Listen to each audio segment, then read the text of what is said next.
আসসালামু আলাইকুম প্রিয় কৃষক ভাইরা, ওপেন স্কাই চ্যানেলের পক্ষ থেকে আমি এস এম রঞ্জু। আজকে আমি আপনাদেরকে জানাবো ঝিঙে গাছের পাতা কেন হলুদ হয়ে যায় এবং এই সমস্যার সমাধান কি। ভিডিওটি না টেনে শেষ পর্যন্ত দেখুন এবং আপনি যদি নিয়মিত কৃষি বিষয়ক বিভিন্ন পরামর্শ পেতে চান তাহলে আমার চ্যানেলটিকে সাবস্ক্রাইব করুন। প্রিয় ভাইয়েরা, আপনারা যারা ঝিঙে চাষ করেন তারা একটি বিষয় লক্ষ্য করে থাকবেন, ঝিঙের গাছগুলো যখন মালচিংয়ে ওঠা শুরু হয় তখনই ঝিঙে গাছের পাতাগুলো হলুদ হয়ে যায় এবং যদি সময় মতো ছত্রাকনাশক স্প্রে করা না হয় তাহলে 5 থেকে 7 দিনের মধ্যে আপনার পুরো জমির ঝিঙে গাছের পাতাগুলো হলুদ হয়ে যাবে, ফলে আপনার সমস্ত ফসল নষ্ট হয়ে যাবে।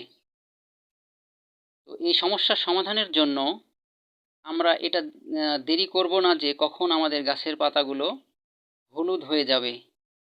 এটাকে আমরা প্রতিকার করার থেকে প্রতিরোধ যদি করি তাহলে সেটাই সবথেকে ভালো হয়। গাছের পাতাগুলো হলুদ হওয়া শুরুর আগেই আমরা যদি ছত্রাকনাশক স্প্রে করি তো সেই ক্ষেত্রে এই গাছের পাতা হলুদ হওয়ার হাত থেকে আপনার ঝিঙেগুলো রক্ষা করা সম্ভব।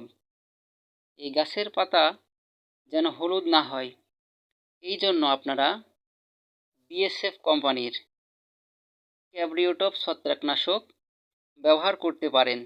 এটি খুবই ভালো উচ্চ ক্ষমতা সম্পন্ন একটি ছত্রাকনাশক।